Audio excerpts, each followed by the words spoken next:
So on Tuesday mornings, here we are, what is it now? Tuesday, the 19th of November, couple weeks in, almost, I think. Now, two maybe. Seems hard to imagine. Um, since the election. And we're just holding the election not as a particular problem. So we want to make sure we know what we're talking about. We're talking about that in reference to this idea of a collective experience, something we have all experienced recently in our country, in our communities, in our locales. Even if we did not have the same response or the same experience. And so it's sort of perfect because this, of course, is the truth of our everyday life, right? Some like this, some didn't, some cried, some are in grief, some are cheering, some can't wait. Um, whatever your particular perspective on that, one of the things I want you to know is perspectives continue, like all things, to change. Uh, I've had some interesting new perspectives since the election. The number one, probably for me, is uh, getting off of a side uh, and being on the side of um, just goodness and wisdom and compassion and love. And then what does that really look like? Because we can mistake it very often for doing nothing. It can be a really beautiful set of words that we can then give us permission for what I like to call, as did Trungpa, lazy compassion. What do you do? Well, you got to figure that side too. I don't think it's going to look like that. I actually think it's going to require quite a bit more of us in its time, in right timing. And so I have, in addition, had a few people say, uh, what about anger? What about grief? And we, on Saturday, for those of you who weren't there, on Saturday, we practiced this essential bodhisattva path of using everything. And so you don't have to get rid of it. You don't have to transform it. You don't have to turn it into something else. You don't have to lie. You don't have to bury, suppress. You don't have to cut it off. Actually, the greatest power in any experience is to gather its energy, gather its wisdom, even. And in the Dzogchen tradition, part of what I love about uh, that school is that they say you use everything. The poison is, in fact, the medicine. And I love that because, wow, sometimes there's feels like a fair amount of poison in the space, right? So then you go, what am I going to do besides run the other way? And I love this because no, we don't run. Uh, we actually turn towards it and breathe it in and use it to soften our own hearts. And what we're going to talk a little bit about today, that is in a different language by Zokni, is you have to be willing to hurt. Now, he said suffer. I'm just going to say hurt because suffer takes us in a whole new, like, but maybe just willing to hurt on the path to whatever is right. I've said a similar thing recently to my sons. Like, you have had privileges you have never had to fight for. And maybe you do.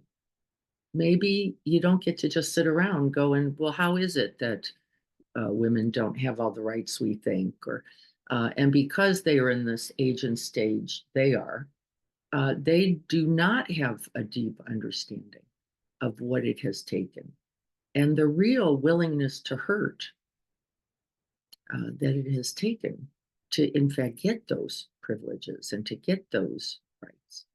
They were not uh, uh, exposed particularly, even though they read all the books.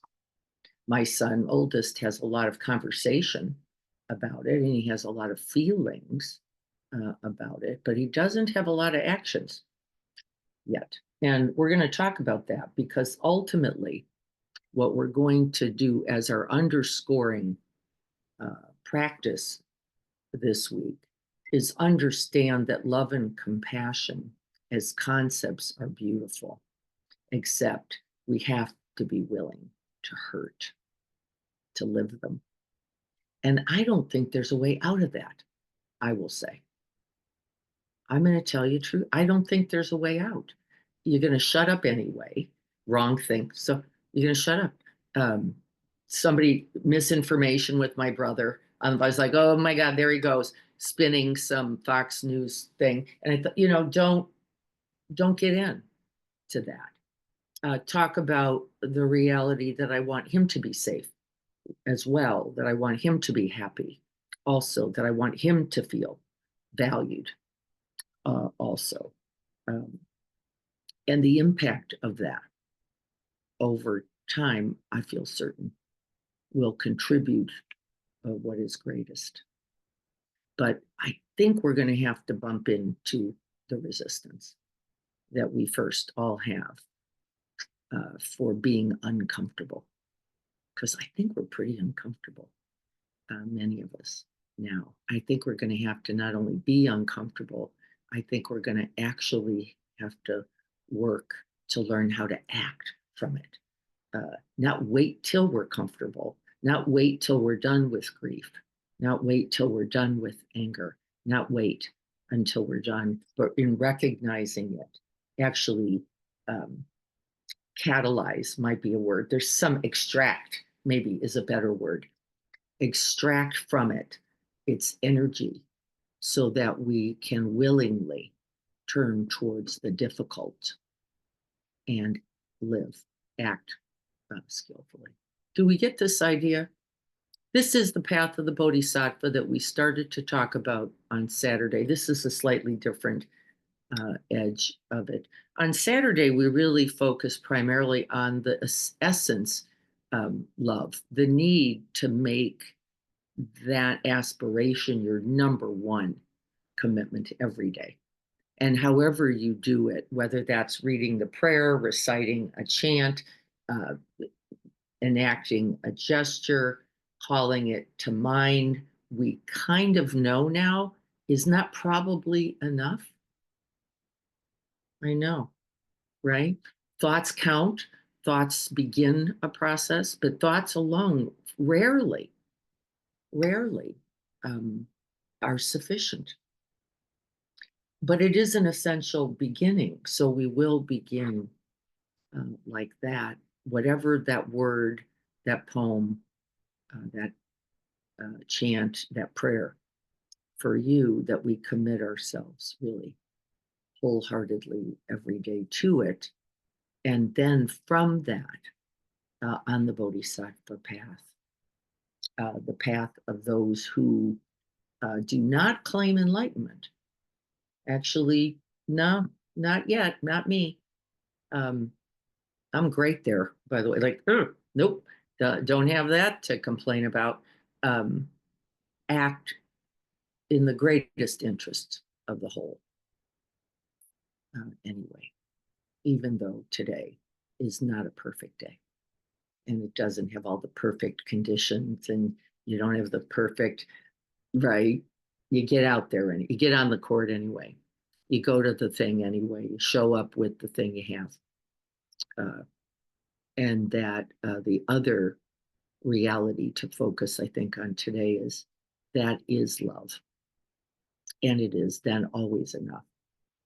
Even when you go, oh, I've only got the corn. I don't know what else to show up with. Well, amazingly.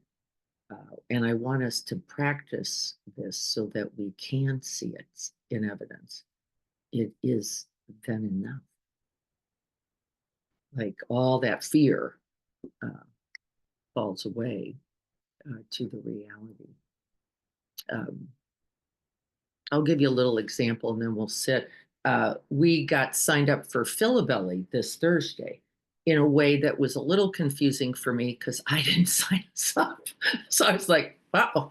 Huh? And the person was very lovely who contacted me and said, okay, you're bringing a side dish. And I thought, oh, this is going to be a problem. A, I have a commitment on Thursday at 5 for a couple hours. And B, I didn't know. So I got a little anxious about it. I didn't see it as a problem, but I was like, wait a minute, how did that happen? And so, with a few email exchanges, really, I'm going to call that now somewhat unnecessary. But I was like, wait a minute, are you sure I'm signed up? Because I don't want to replicate. Is it possible to replicate food for hungry people? Is that, was I kind of lost for a moment? Like, I don't want to replicate. Replicate what? Corn muffins instead of blue? Just losing your mind there for a moment.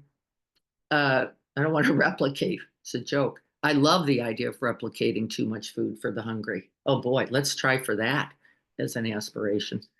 Uh, so ridiculously, but look, back and forth. And they go, no, don't you remember saying that you wanted to be, anytime we had a lack of food on Thursdays, that you would, uh, we could call you.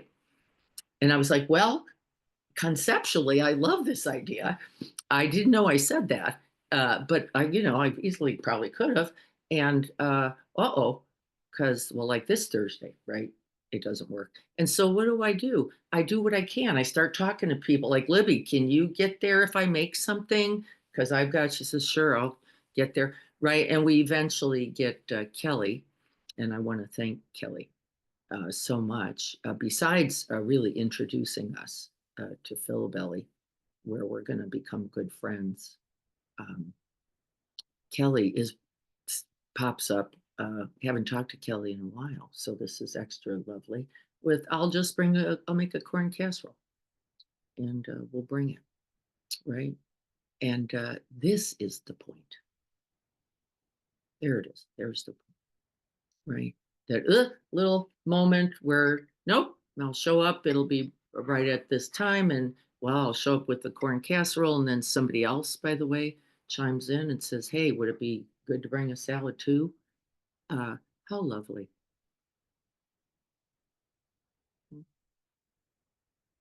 Now, I didn't do anything.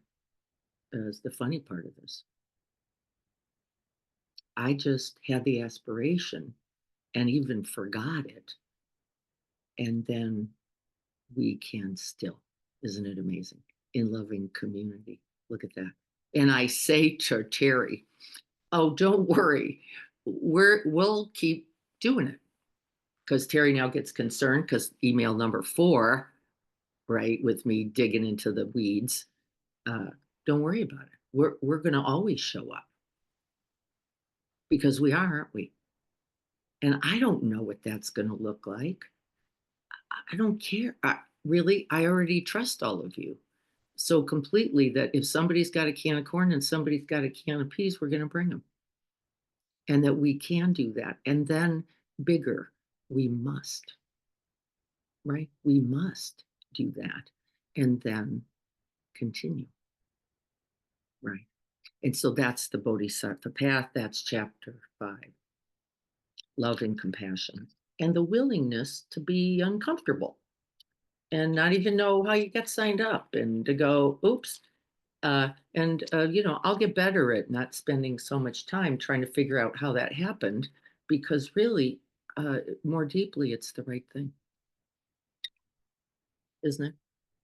Perfectly. Who better than us? Take a sip of your whatever you've got there. We're going to put it down.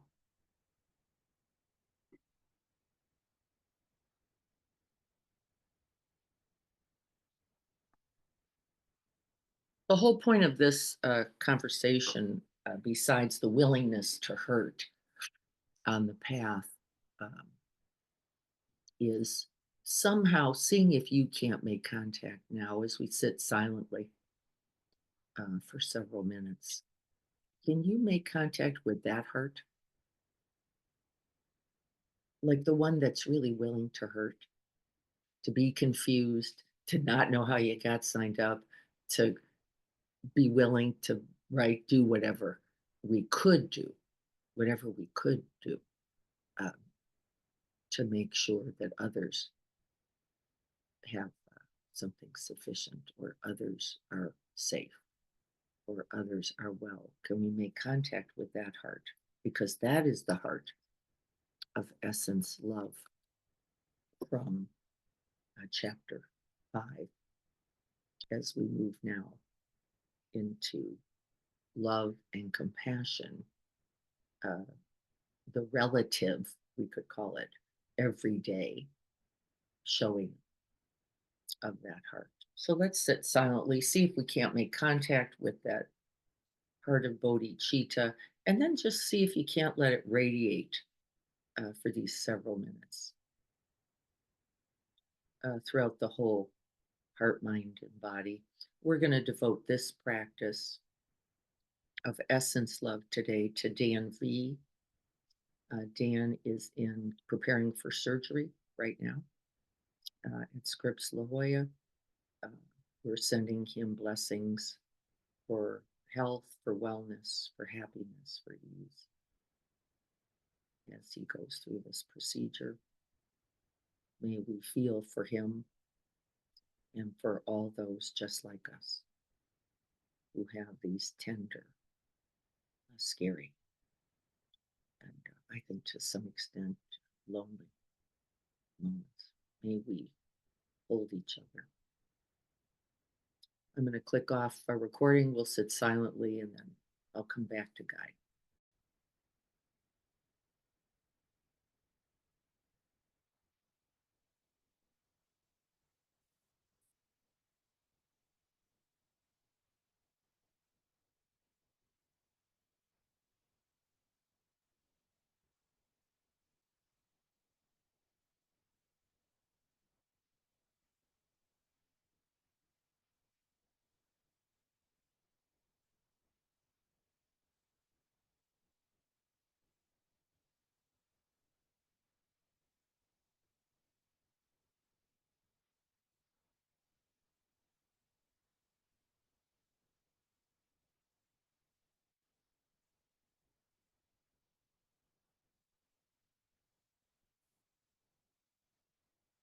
As you sit,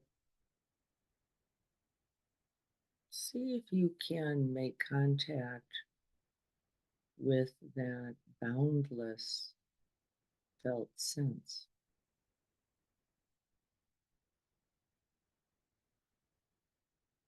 No rim, no border, no limit.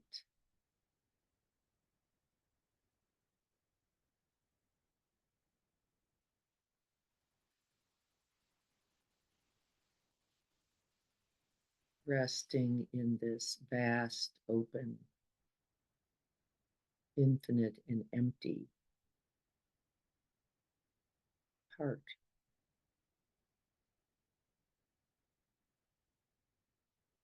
Room for everything.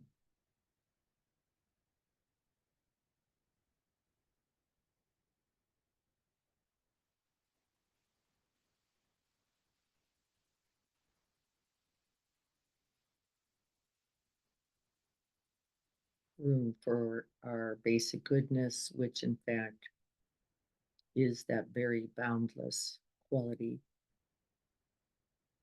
essence, love, that which we are made from, born of,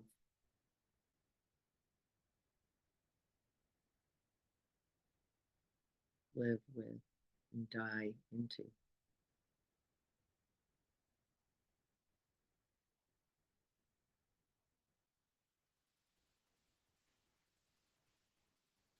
And see if you can't feel the sense of possibility here.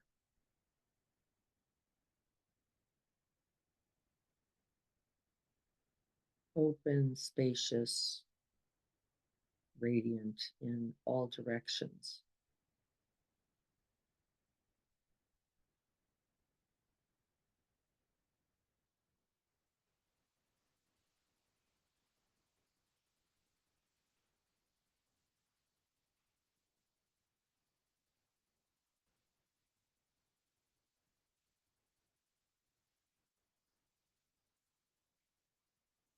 And beginning with the deep understanding that we are all made from this same thought, this basic goodness, the wish for ease, for happiness, for sufficiency, for well being.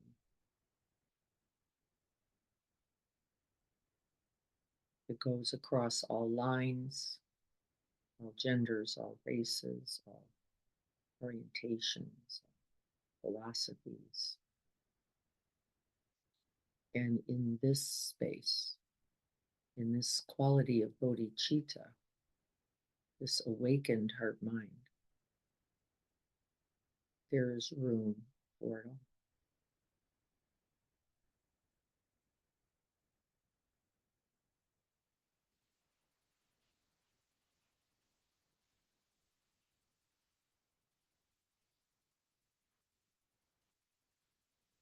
And then not only is there space, because space alone is not sufficient, there must be an essential warmth, a care, a friendliness, a willingness to move in.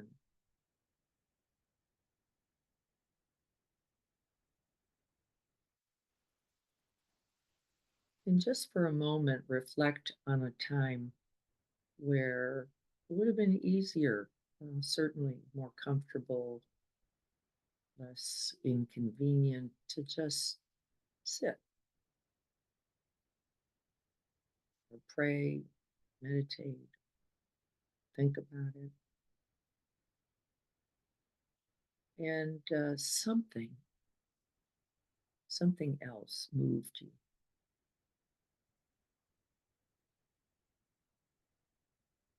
And that's that essence love. Beyond condition, certainly beyond convenience, this willingness to act from this basic goodness. You didn't ask who you voted for. You didn't examine the color of someone's hair or skin or pocketbook. You were simply called to love, to kindness.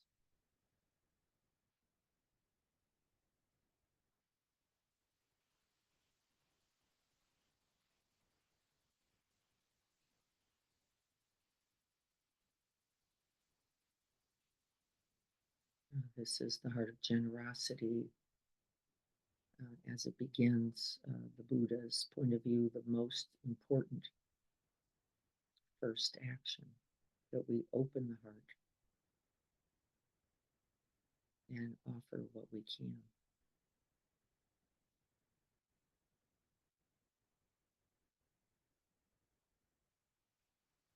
And remembering this essence, this quality in yourself.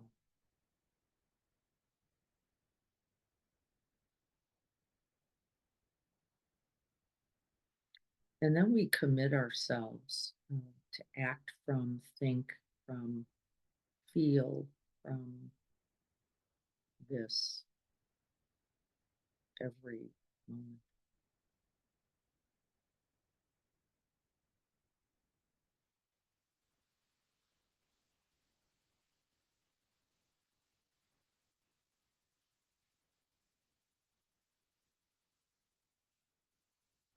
And often this mind of ours immediately turns towards the billion moments we didn't do it. And in fact, that's completely inconsistent with this practice.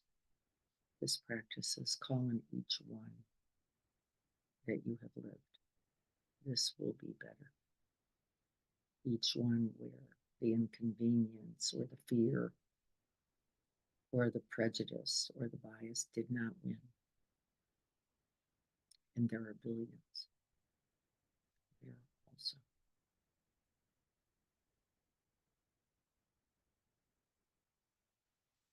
And then I want you to recollect that feeling when you signed up anyway, when you went anyway, regardless of the inconvenience or the hurting, hard to do, hard to face, hard to find the right words, hard to hold, the willingness to hurt. And not just for you, not just for its merits, not just to feel good about it, but because you could.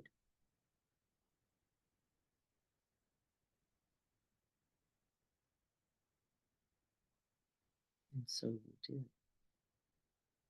And see if you can't get a felt sense of that fullness, that connectedness, that oneness, that goodness.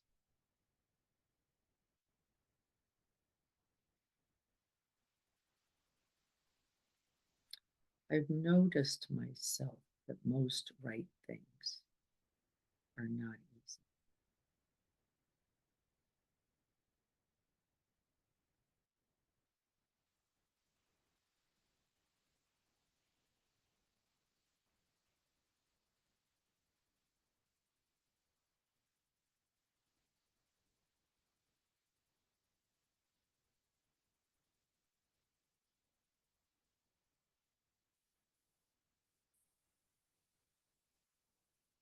We breathe right into this infinite word. And then when it becomes actionable, when it becomes livable, when it becomes a part of the everyday, we call that loving kindness and compassion.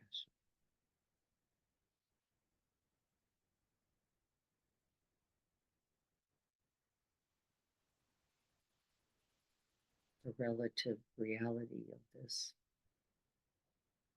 ultimate universal goodness.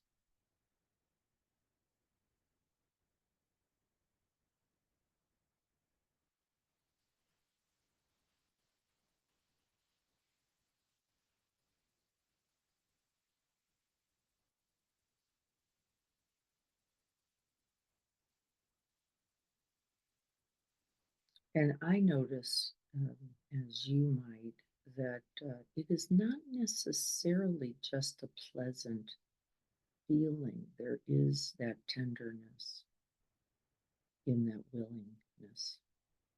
There is a little trepidation, a little distress, like, do I have what it takes for this? And even with that, uh, we go, we act, we offer, we give,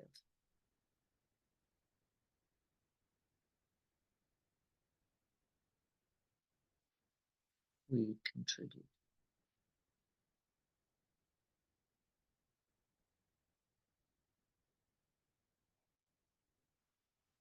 And whatever else you feel from recollecting those moments, what you will feel is good.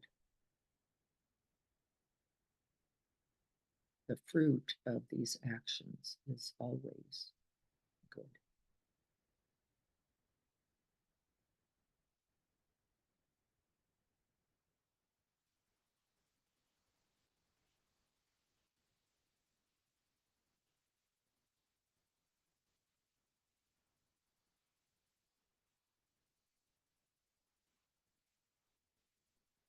And there's a freedom, an essential liberation in it, no longer clinging, no longer fear based, no longer hesitating,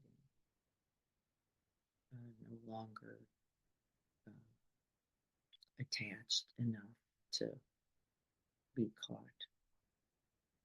in the fear.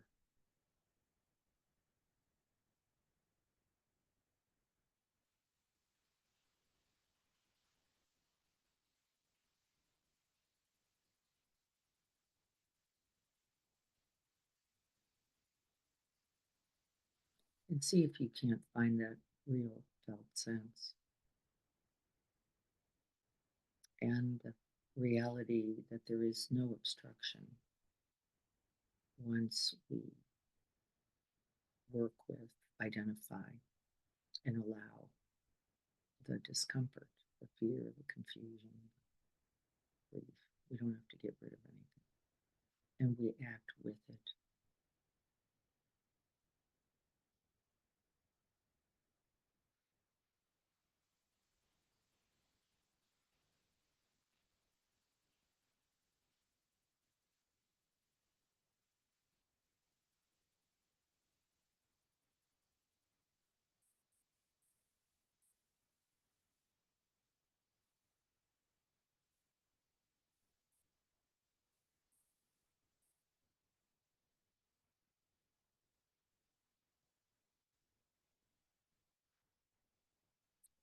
Fear, grief, uh, sadness, anger are all mobilizing energies as well, even in their particularly in their distress.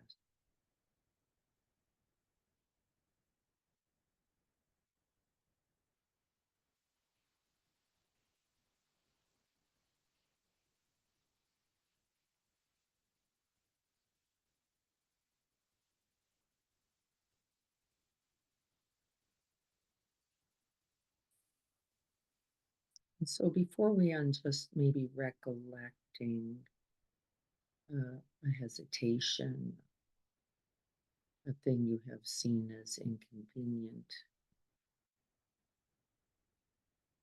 an action, an offering, a giving up, even.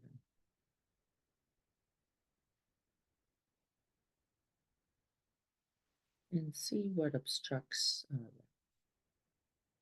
And it's always fear.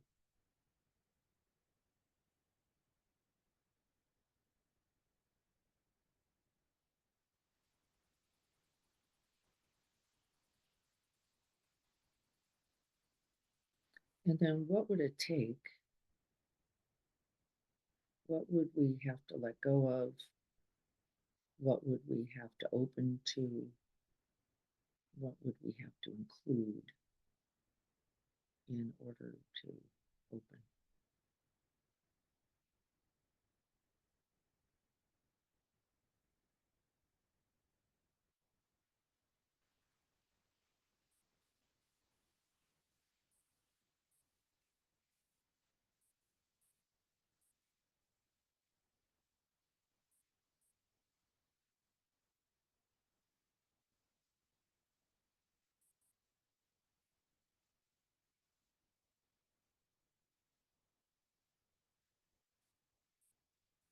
And then we call to mind the moment and we call to mind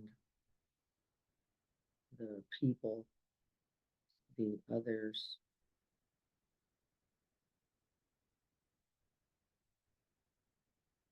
and we commit ourselves to their happiness, their goodness, their care.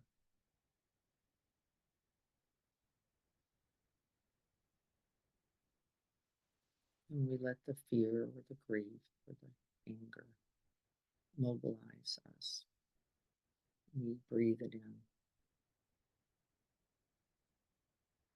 We feel its energies and we direct it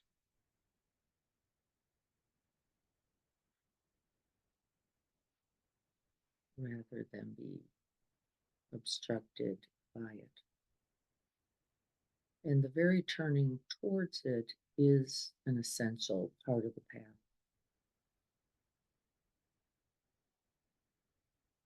We offer this very basic goodness to ourselves so that we don't get in our own way.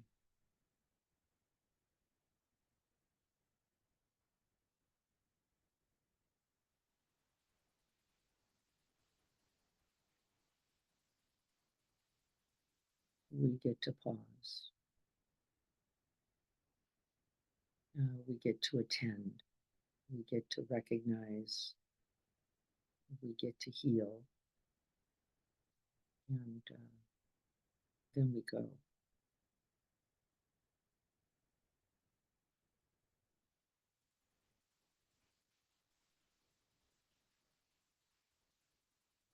And maybe the going is where the healing,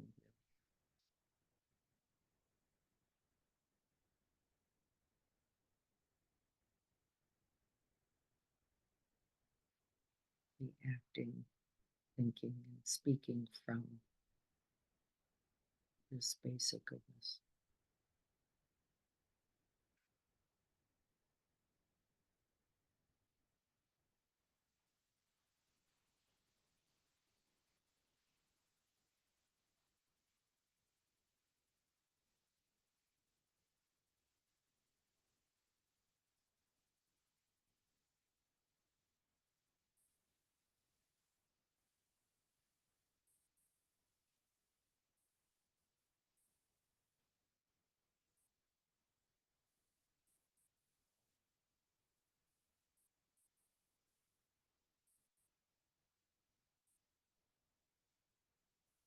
May we be willing to hurt.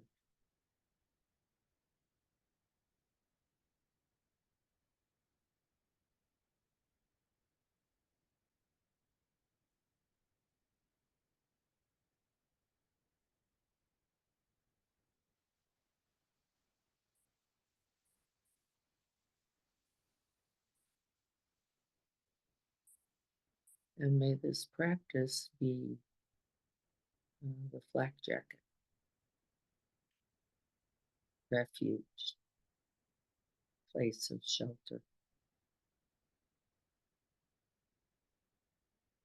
in those times.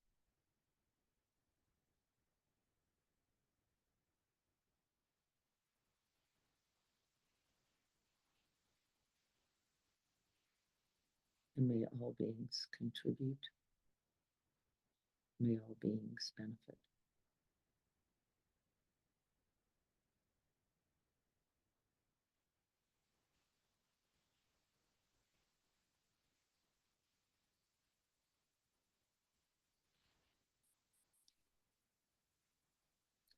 So be it.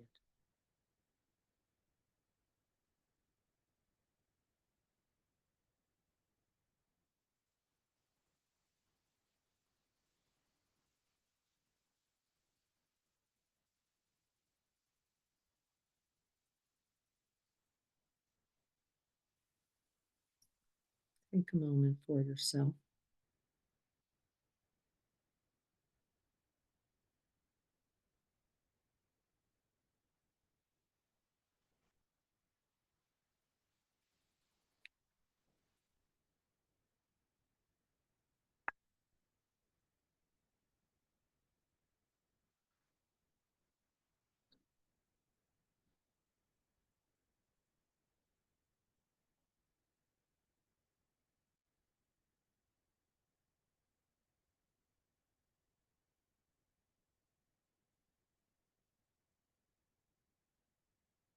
Well, there's a poem.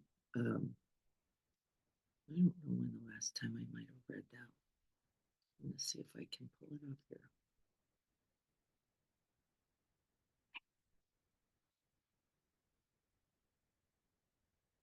That'd be a nice list. I think you might be able to see that. I'm not. Let me see. It might be this one. There you go. Can you see that? Kindness. It's one of my favorites. Um, it's been around a long time. But it speaks, I think, to this willingness a little bit in a way that maybe I hadn't quite recognized before. But Naomi Shahib Nye is really quite a poet. And I'll just read this and see what we think. Before you know what kindness really is, you must lose things. There it is. Feel the future dissolve in a moment like salt in a weakened broth. What you held in your hand, what you counted and carefully saved. All this must go, so you know how desolate the landscape can be between the regions of kindness. How you ride and ride, thinking the bus will never stop. The passengers eating maize and chicken will stare out the window forever. Before you learn the tender gravity of kindness, you must travel where the Indian in a white poncho lies dead by the side of the road. You must see how this could be you, how he too was someone who journeyed through the night with plans and the simple breath that kept him alive. Before you know kindness as the deepest thing inside, you must know sorrow as the other deepest thing. You must wake up with sorrow. You must speak to it till your voice catches the thread of all sorrows and you see the size of the cloth. Then it is only kindness that makes sense anymore. Only kindness that ties your shoes and sends you out into the day to gaze at bread. Only kindness that raises its head from the crowd of the world to say, "It is I you have been looking for," and then goes with you everywhere like a shadow or a friend.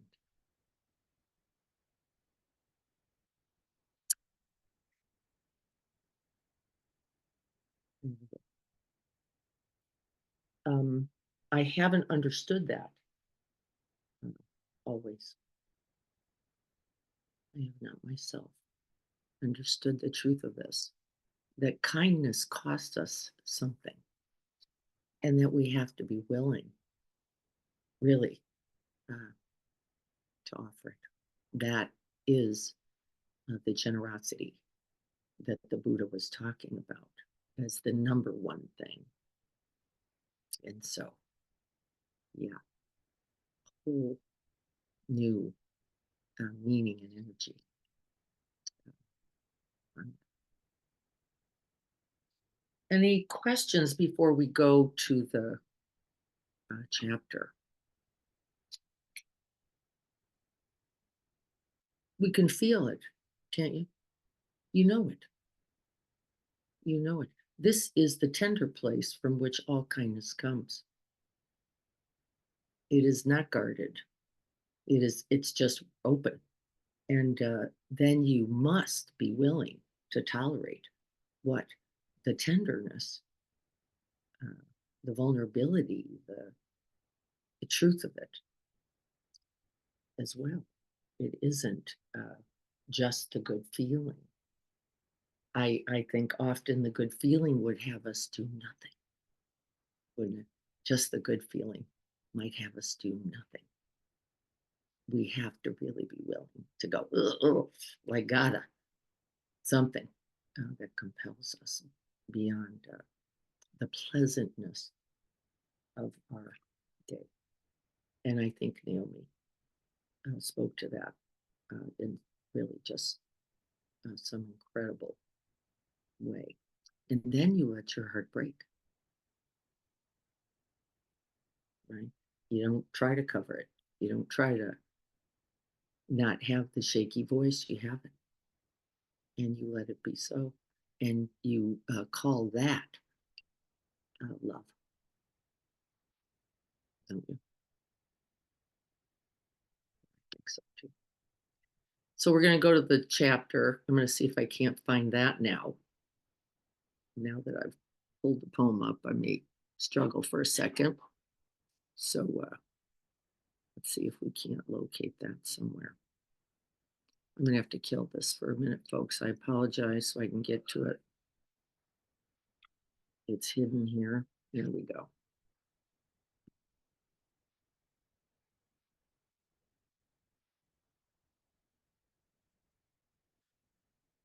All right, so this is chapter 6. And can you see that, everyone? That look available? Chapter 6, Love and Compassion. We talked about the Bodhisattva path, and of course, um, love, compassion, and wisdom are all essential to that path. He doesn't use that kind of language here, which is sort of lovely. Uh, but we'll just take a look at what I think are some key points in this chapter. He starts by saying that this love, the love he's talking about in this chapter, the love that is offered by then the Bodhisattva, we could say, is got a different flavor, a different feel, very different, he says, from normal love. The flavor of love and compassion was there, but with a lot of openness, inclusiveness, and without judgment. That's the essence love we began with. Spacious, roomy. There's just no limit to it. I hope you could feel that. And whatever else then other loves come from that, this love has no limit. This love has no end. This love has no only under these conditions, but not under those conditions. It's conditionless. Really, this basic goodness. Openness without any kind of sticky wanting or hidden agenda is also love. It's more like a general sense of care, non-judging. It's also love, right? And then there's all kinds of ways to realize that. It might be infinite, in fact. But this love is not clingy, is not attached, does not have the capacity for jealousy, envy, argument, does not have the capacity. That is some other egoic element. It is contracted and has a wanting along with it. So we just want to know these differences.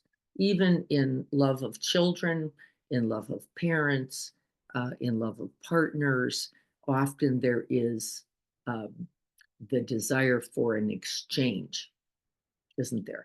I'm going to give you, but I want it back. I'll do this for you, but then I want gratitude. I'll do this, but then you've got to understand my perspective. This is one of my most hilarious formulas. I'll understand you, but then I also want that understanding. I'm working on that. There's really no benefit to that, really, because it's conditional. It's circumstantial. It only happens when I'm in the mood, when I've got the resources, when I feel like it. And by its nature, now is also limited, right? There's just, well, because sometimes I won't feel like it, and sometimes I won't be in the mood, and sometimes I don't feel like getting up early. And our practice is a part of the work because we do that even when we don't want to, even when we don't feel like it, even when it's too early and too cold and we didn't have our coffee yet. And that's the way that we actually begin practicing towards this more ultimate love, is by doing that for ourselves in some way every day. So the practice has a lot more value than just concentration or absorptions or clarity of mind. It really is, can I care enough to commit something every day towards this basic goodness? And I don't think there's a better thing you could do. I haven't found it yet,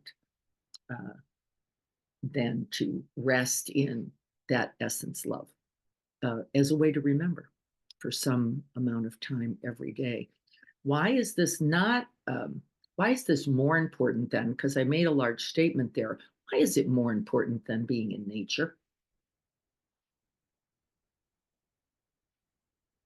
Because I hear that a lot. Why is it more important than being in nature? You're in a dark room, in a closet, in a hole.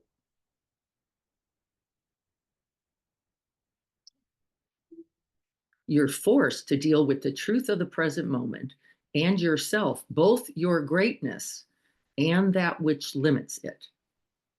If you can't see that, you're looking in the wrong direction. aren't you? And you can tell I have a strong feeling about this. See, all the nature and all the world will not give you yours. It will remind you, which is a beautiful thing, but the contact with it has to be made first. And that's something we do every day for some number of minutes as we commit ourselves wholeheartedly. This is the path of the Bodhisattva, not just because it's pleasant. Well, mostly it may not be.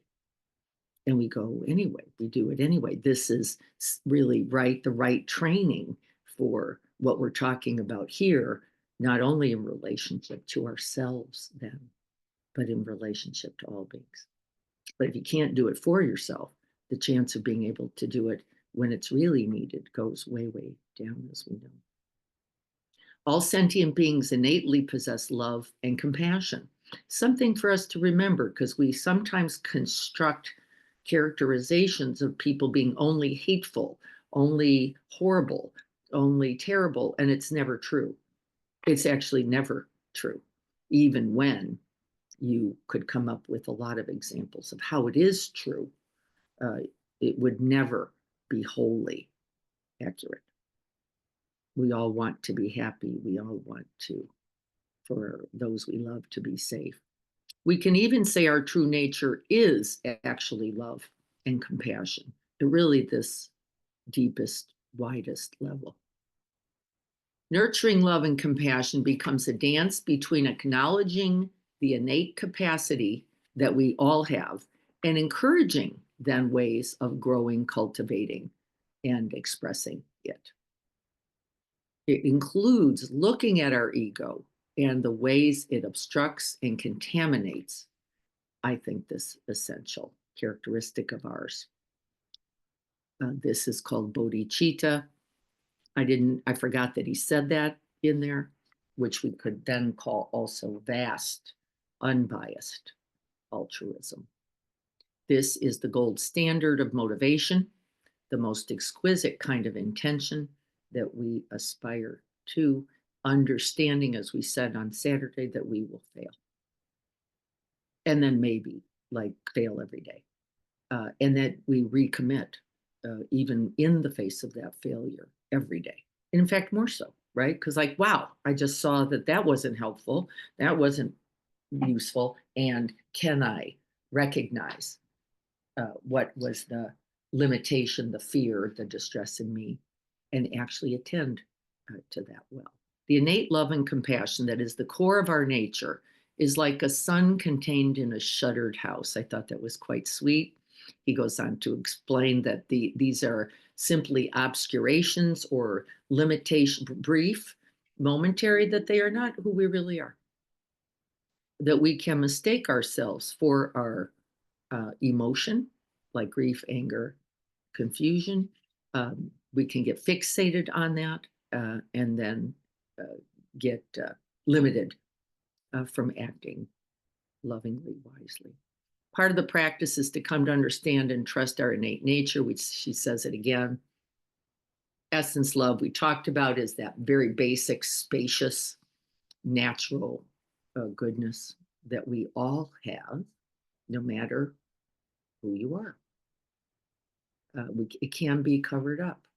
I think greed might be, as I'm watching, a number one factor for covering up that basic goodness. So, which really means no matter how much you have, it doesn't feed you, right? Because greed continues in spite of it.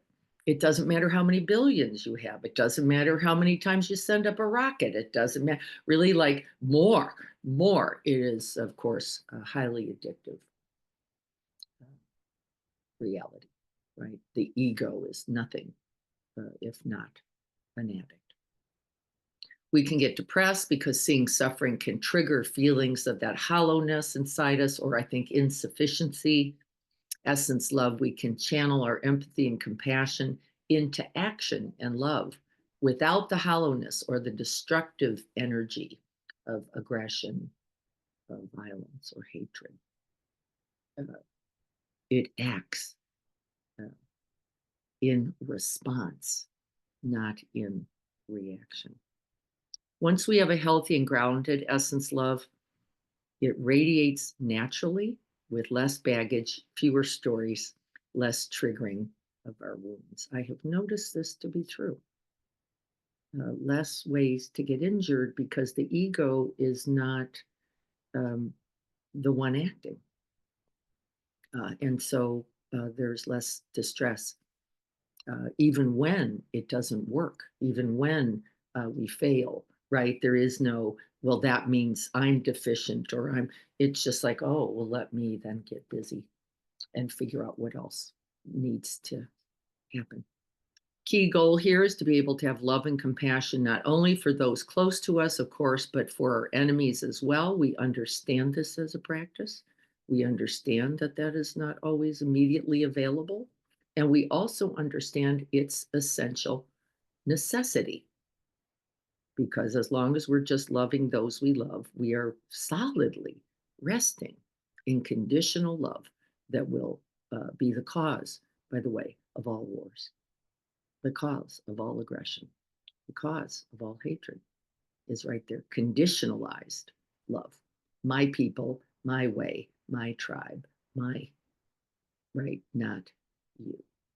Without the underlying warmth of essence love, our feelings and triggers turn into biased love. That's what I just talked about.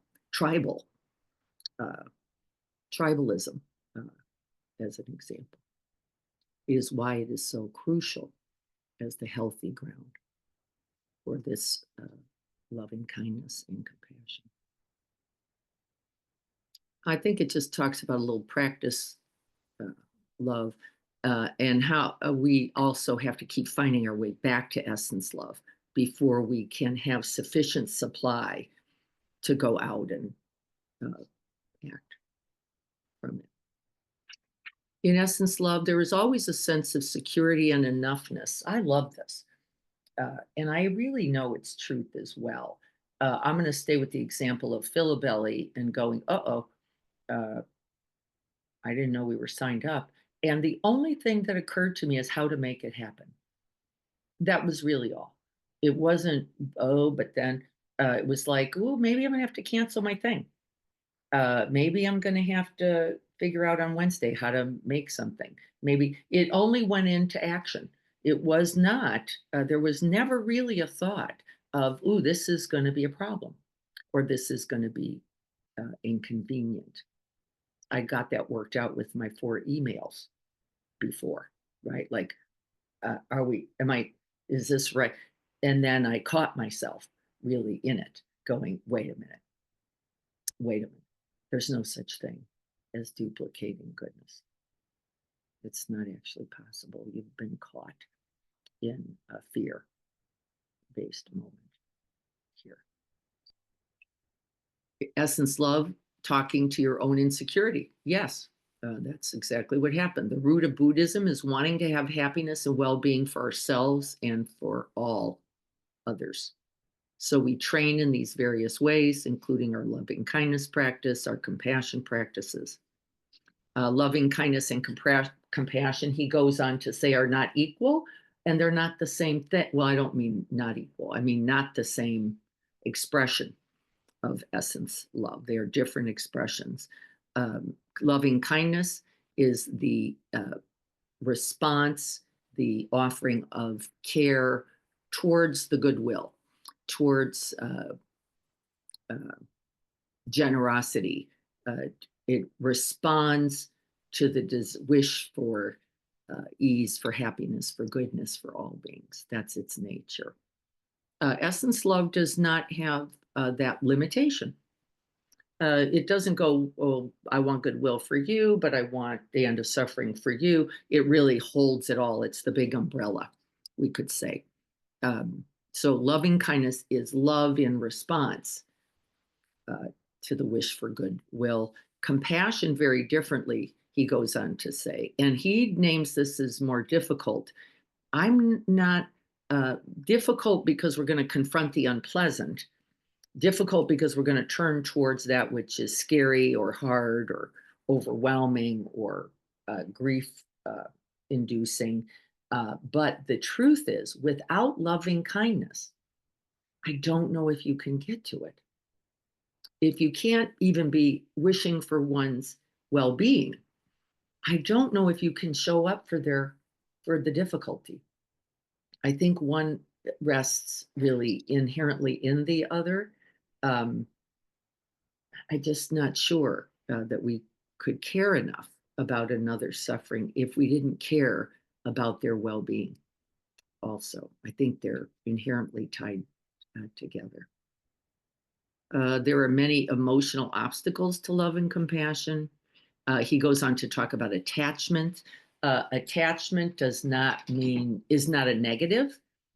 It simply means um, uh, a quality or a type of love that might be conditional, that we might offer to one but not to another, that we might offer to one in exchange.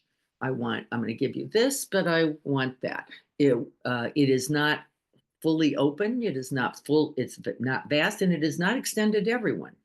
Um, and we all know this love. This is not to say this love expression love is bad. It's just to say recognize it, understand that it is actually not the love we're talking about here. And Naomi Shahid Nye speaks to that, doesn't she? Can you feel for even those you do not know, even those you do not, from a different culture, who are eating a different food, who have what looks to you like a different life? That's not really true. We love the people who love us.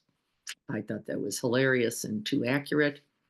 We are kind to people who we are hoping we can at least get gratitude from, if not kindness in return, right? And I think it's just good to know that we all have this conditional um, aspect to us because we conditionalize ourselves as well, don't we? It's not just others. We do it to, well, now I'm deserving of non-judgment, so I'll feel for myself.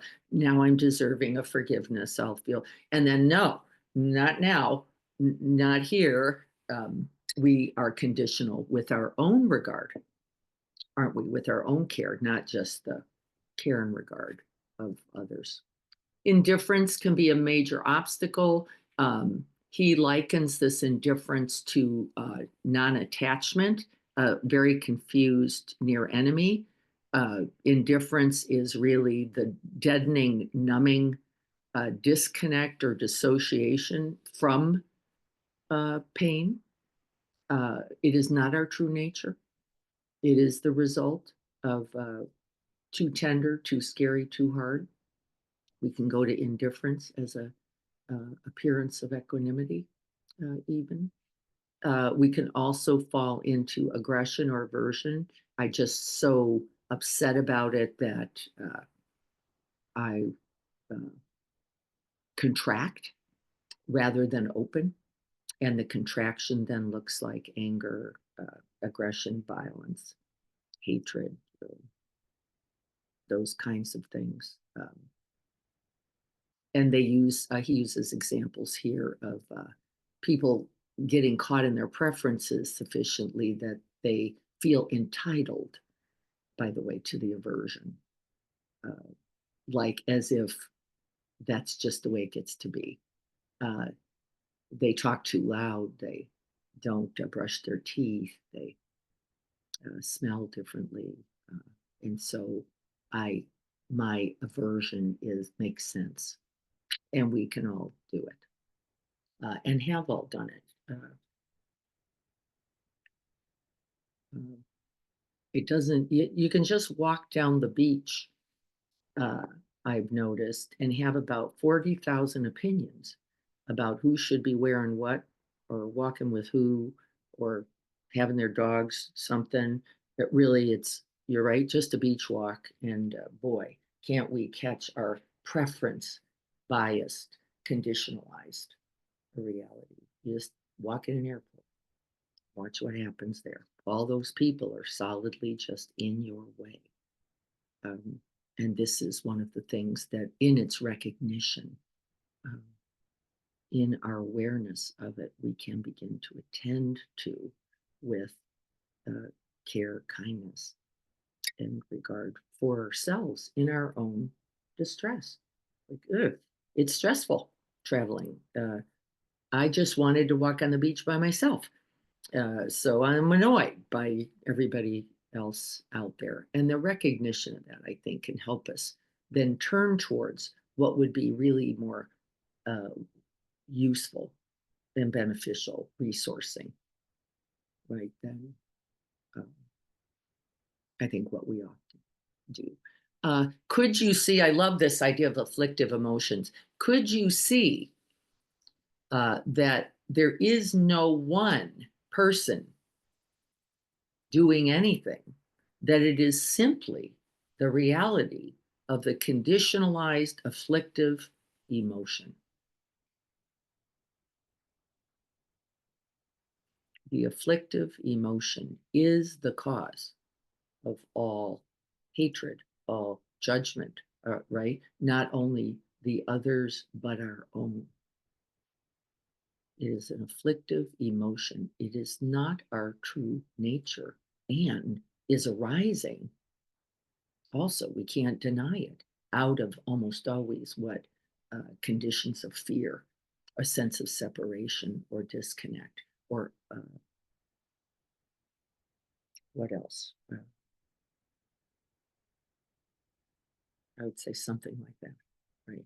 It comes up from uh, our vulnerability, unrecognized, and becomes a weapon that we then use against ourselves because it never feels good, and then against others in the wish for, right, what I'll call false safety, false protection. If we can get to a point where we feel genuine compassion for everyone involved in a negative situation, the victim, the perpetrators, the bystanders, this is very powerful. Also takes infinite lifetimes of practice, right? So we set the aspiration for this, but we do not place the demand. Like, I have to now be this, because that's no improvement, is it? It's just one more layer of spiritual bypassing. It's more essential to make contact with our vulnerability than to try to get over it. Much more skillful. The distinction between love and compassion, I feel like we have a pretty good sense of that.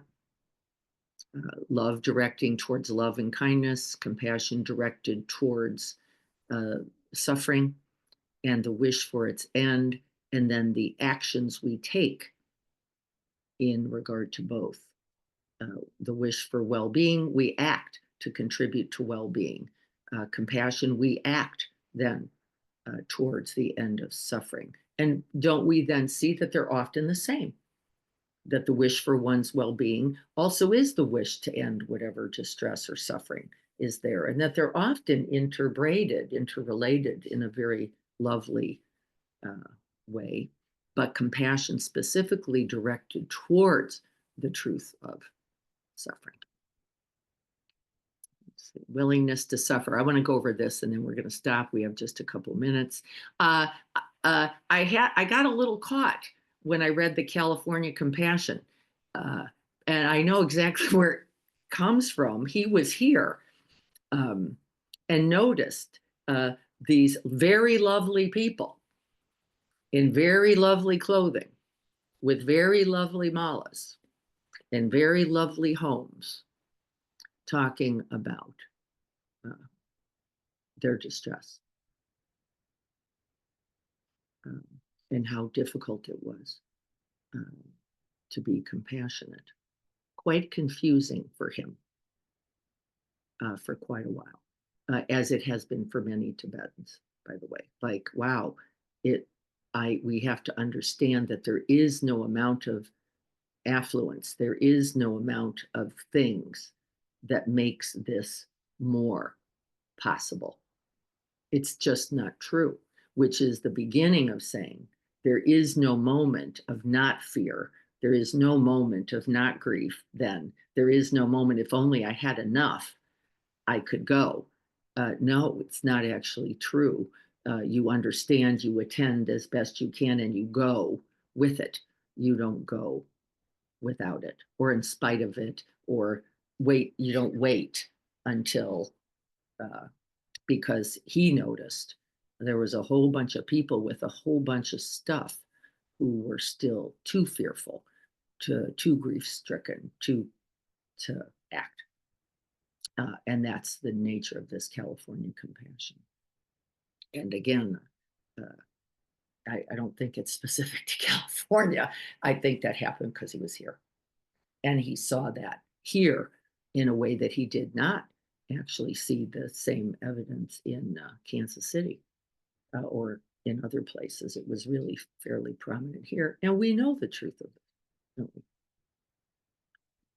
We do understand it. There's a lot of practices that are coming. We're not going to go over them today. Uh, what should call what he did self-care. He took care of himself. The difference in my mind is being willing to hurt. I'm going to change that from suffer because I think it punches us in the gut in a way we will resist. The actions of self-care are useful with the aspiration to care for oneself so as then, right, to be available to caring for all beings, not just to care for oneself. We can get pretty wrapped up in that. And again, this is when I noticed not quite yet, not quite right, not quite time. We need a little more. I got to get, and this is what he then called California compassion. Doesn't mean you don't get to take care of yourself. It means be honest about the care, essential care, versus I just don't want to be uncomfortable.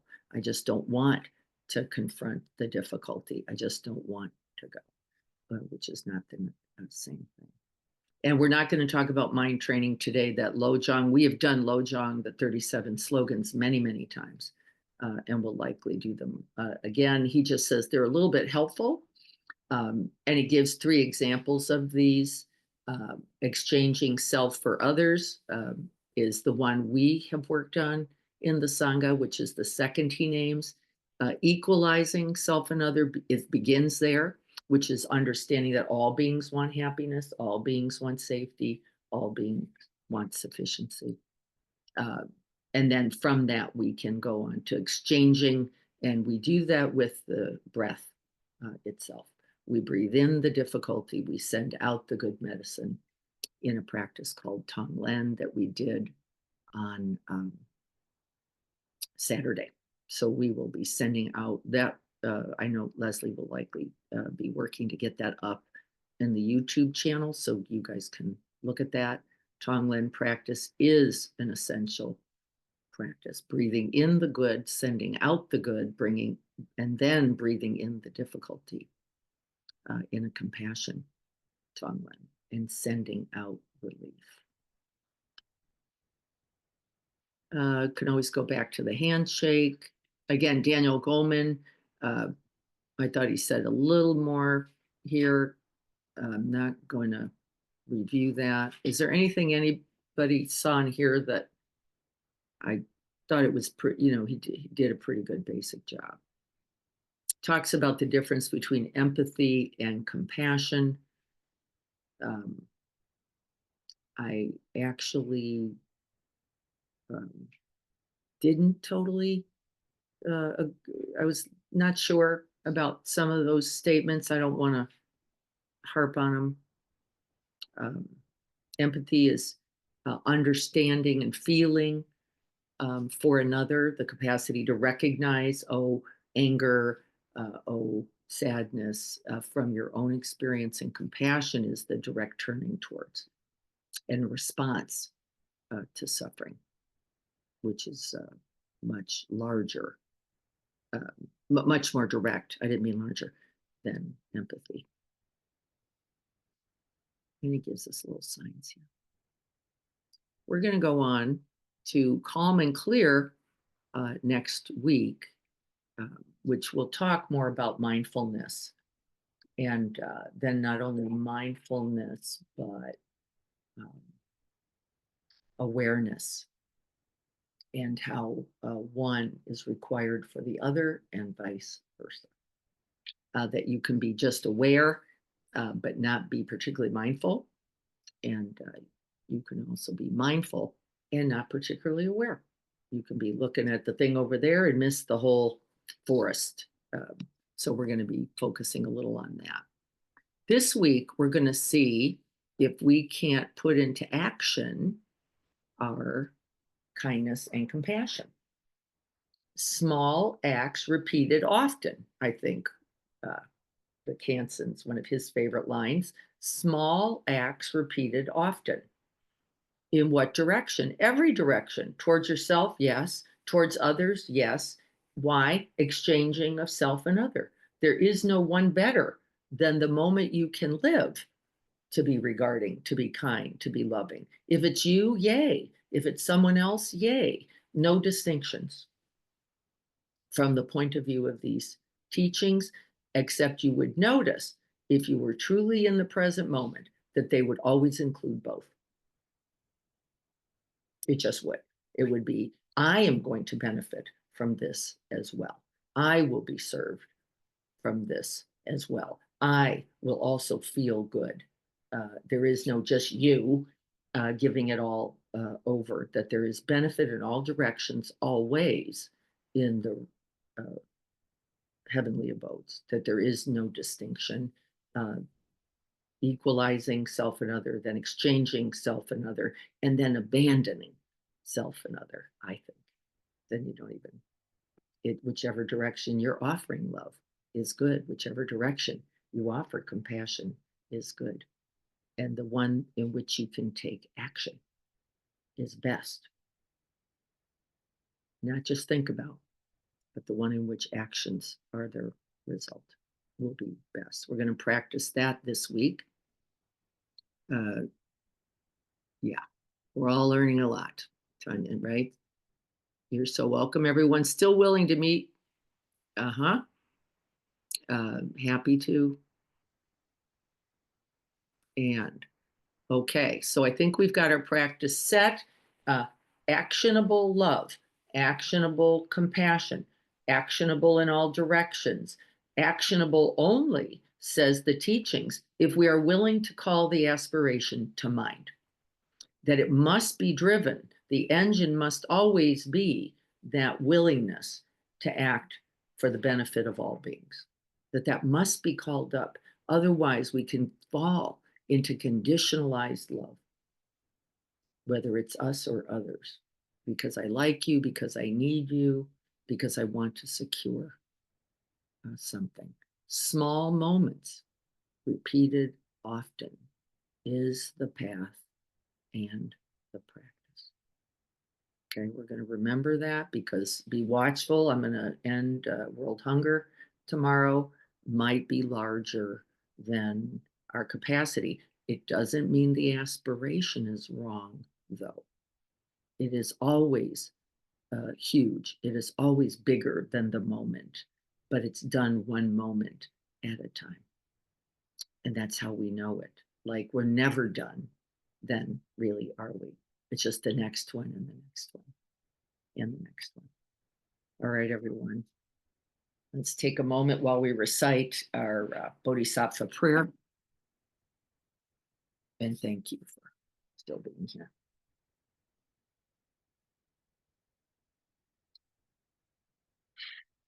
Finding that essence love, remembering love in its unbiased, non-reactive, non-judgmental nature, no borders, no boundaries, no color, no age, timeless, spacious, radiant in all directions. May I be a guard for those who need protection, a guide for those on the path, a boat, a raft, a bridge for those who wish to cross the flood. May I be a lamp in the darkness, a resting place for the weary, a healing medicine for all who are sick, a vase of plenty, a tree, miracles. And for the boundless multitudes of living beings, that means all of them, may I bring sustenance and awakening, enduring like the earth and the sky, until all beings are free from sorrow and all are awakened. And may this practice today, dedicated to Dan and the well-being of him, his family, and the surgery, may we all be held in love. And may this practice this very day contribute, and may it continue. So be it.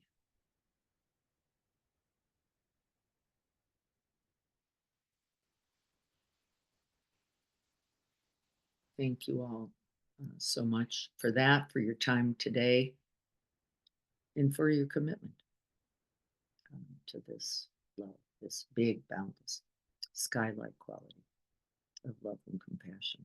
I can't wait to hear how it revealed its truth to you. Thank you all so much. We're going to stay in